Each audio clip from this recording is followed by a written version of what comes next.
Magandang gabi po sa inyong lahat mga kaibigan ko. Ayan, pagpasensyahan nyo na po ha. At ginabi naman po ang inyong Nanay Rayleigh. Alam niyo naman po na dito po sa aming lugar talagang himala na lang po kung meron pong tahimik na araw, na oras sa araw. Kaya ngayong gabi po ay ito lang yung oras na tahimik na. Kaya mga kaibigan, tayo po ay dadako na sa ating Bible reading. Pang day 92 na po natin. Salamat sa Panginoon dahil nakakapagpatuloy po tayo sa pagbabasa ng salita ng ating Diyos. Tayo po ay nasa Hukom chapter 21 na po. Ang title po nito, Ikinuha ng Asawa ang Mga Benjaminita. Yan.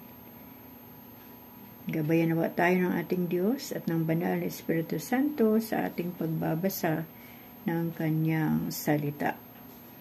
Ang kalalakihan ng Israel ay nagtipon-tipon sa Mispa at nangako kay Yahweh. Ang sabi nila, hindi namin pahihintulutan ang aming mga anak na babae na mapangasawa ng mga Benjaminita.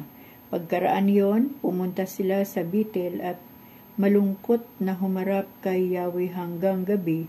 Silang nagtalungko roon at buong kapaitang nanangis. Sinabi nila, Yahweh, Diyos ng Israel, bakit kailangan pang mawala ang isa sa aming lipi? Kinaumagahan, ang mga Israelita ay nagtayo roon ng isang altar at naghain ng mga handog para sa kapayapaan at nagsunog ng buong handog. Nagtanungan sila kung aling lipi ng Israel ang hindi nakiisa sa pagtitipon sa Mispa, pagkat mahigpit nilang ipinangako na papatayin ang sinumang hindi humarap doon kay Yahweh. Labis nilang ikinalungkot ang nangyari sa mga kapatid nilang Benjaminita. Ang sabi nila, ang Israel ay nabawasan ng isang lipi. Saan natin ikukuha ng mapapangasawa ang mga natitira pang Benjaminita, yamang tayo'y may sumpaang hindi natin papayagang mapangasawa nila ang ating mga anak. Sinabi nila, ang lipi ng Israel ay may isang angkang hindi humarap kay Yahweh sa Mispa. Nalaman nilang balaroon ang lipi ng Habis, pagkat isamang taga-Habis ay walang lumitaw ng isa-isang tawagin ang mga tao. Kaya ang kapulungang yaon ay pumili ng 12,000 matatapang na kawal, pinapunta sa Habis at inutusang patayin ang lahat ng taga-roon, bata't matanda, lalaki't babae, liban sa mga dalaga. Nakakita sila ng 400 dalaga at ang mga ito'y iniuwi nila sa Selo, sakop ng Kanaan. Pagkatapos, ang mga Israelita ay nagpasugo sa mga Benjaminitang nagtatago sa bundok ng Rimon. Ipinasabi nila, maari na kayong umuwi pagkatapos na ang ating digmaan. Nag-uwian naman ang mga ito at ibinigay sa kanila ang mga Israelita ang mga dalagang taga-Habis, ngunit ito'y kulang sa kanila. Ikinalungkot nga ng mga Israelita ang nangyari sa mga Benjaminita pagkat nabawasan ng isang lipi ang Israel. Kaya ang mga pinuno ay nag-usap-usap. Ang sabi nila, walang natirang babaeng Benjaminita, ano ang gagawin natin para magkaasawa yaong wala pang asawa? Hindi natin dapat pabayaang malipol ang alinman sa lipi ng Israel. Kailangan gumawa tayo ng paraan para hindi mawala ang lipi ni Benjaminita o ni Benjamin.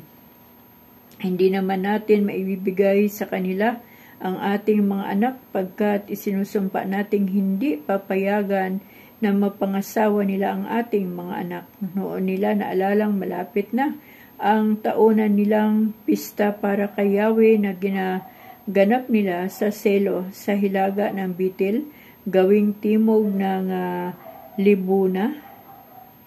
sa gawing silangan ng daan sa pagitan ng Bethel at Sikem. Sinabi nila sa mga Benjaminita, magtago kayo sa ubasan at hintayin ninyo ang mga dalagang taga-Selo pagdaan nila roon upang magsayaw sa pista. Mangagaw na kayo ng inyong mapapangasawa at iuwi ninyo. Pag nagreklamo sa amin ang kanilang mga ama o mga kapatid, sasabihin na lang namin sa kanila na bayaan na kayo pagkat kulang sa inyo ang mga dalagang nakuha namin sa habis. Iyon naman ay hindi masasabing pagsira nila sa pangako pagkat kinuha ninyo nang wala silang pahintulot. Gayon nga ang ginawa ng mga Benjaminita, bawat isa sa kanila pumili ng isa sa mga nagsasayaw at tinangay. Umuwi sila sa kanilang lupain, itinayo ang kanilang mga lungsod at muling nanirahan doon. Samantala, ang ibang mga Israelita ay umuwi na ng panahong yaon, ay walang hari sa Israel, kaya nagagawa ng mga Israelita ang gusto nilang gawin. Purihin po ang Panginoon, mga kaibigan, sa atin pong pagkabasa ng huling aklat ng hukom. Ayan, dahil wala pong leader o walang hari ang Israel, kaya kung ano na lang yung kanilang naisip gawin, ayun na ang kanilang gagawin. Ano po, napakahirap po kapag ang isang hukbo o yung buong bansa gaya po ng Pilipinas, kung wala po tayong presidente o walang leader sa Pilipinas, tiyak po karambula ang bawat mamamayan. Ano po, dahil wala pong nagpapatupad ng batas, kundi ang bawat isa na lang ang nagkakaroon ng batas sa sarili, na kung ano man ang kanilang gagawin, ayun na.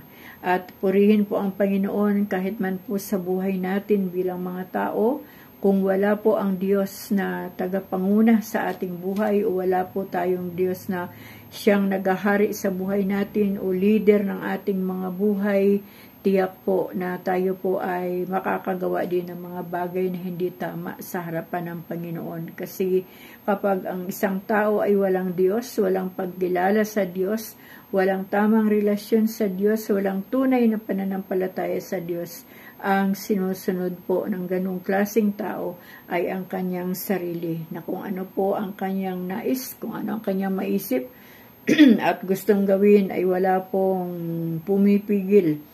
Walang nagkukontrol, kundi ang sarili lang niya ang masusunod. Ano po? Kaya sa buhay natin, kailangan po natin ng leader sa buhay natin. Walang iba kundi ang Panginoon. Kailangan natin ang Diyos sa buhay natin at sa buong sambahayan natin. Dahil kung wala po ang Diyos sa ating mga buhay at sa ating buong sambahayan, ay tiyak po na hindi po tayo makakagawa ng tama. Kundi lahat ay puro mali. At kapag nagkamali na po tayo, ay tumatahak na po tayo sa landas ng kapahamakan. Ano po. Kaya po itong mga Israelita, dito po sa huling aklat ng hukom, ay talaga pong wala na silang wala po silang magandang maisip na gawin, kundi kung ano na lang yung silakbo ng kanilang damdamin, ay yun na po ang kanilang sinusunod. Kaya mapalad po tayo sa panahon natin ngayon, kasi nga po meron tayong Diyos, meron tayong Biblia. Ayan, salamat sa Panginoon. Meron tayong salita ng Diyos na binabasa natin sa bawat araw. At kapag tayo po ay merong mga desisyon o plano sa buhay o gagawin, lagi po tayong sumasangguni sa salita ng Diyos upang tayo po ay hindi magkamali, upang tayo po ay hindi mapahamak. Ano po. Kaya purihin po ang ating Diyos, mga kaibigan. Magpasalamat po tayo sa Panginoon dahil siya po ang ating gabay, siya ang ating patnubay, siya ang ating Diyos na makapangyarihan sa lahat, at siya po ang nagtuturo sa atin kung ano po ang ating gagawin sa ating mga buhay, even yung ating pagiging magulang o leader ng ating mga anak, ano po, mula sa mga tatay papunta sa nanay, ay maigi po talaga. Hindi po talaga magiging tawag dito, kapahamakan o walang mapapahamak sa pamilya kapag intact po ang pangunguna ng isang magulang na may tamang relasyon sa Diyos, tunay na pananampalataya sa Diyos. Yung guidance ng Panginoon ay nandoon. Kaya ito pong mga Israelita na ating nabasa dito sa huling aklat ng Hukom sa chapter 21. Kaya po sila ay napapariwara dahil wala na po silang hari o walang tagapanguna sa kanila. So, yun lang mga kaibigan ang ating topic ngayon dahil nagtapos na po tayo sa hukom at sa araw po ng bukas, loobin ng Panginoon, magsisimula na po tayo sa aklat ni Ruth. So, salamat sa inyong mga buhay mga kaibigan at lagi pa rin kayong nandyan. Salamat sa ating Diyos sa buhay niyong lahat. At ang atin nga pong dalangin palagi ay pagpalain po tayo patuloy ng ating Diyos at huwag po tayong liliko o kanan kaliwa, kundi going straight lang po ang ating pananampalataya sa Panginoon. Maraming salamat po sa ating Diyos. Maraming salamat din po sa inyong lahat. Salamat sa ating Panginoon. Amen.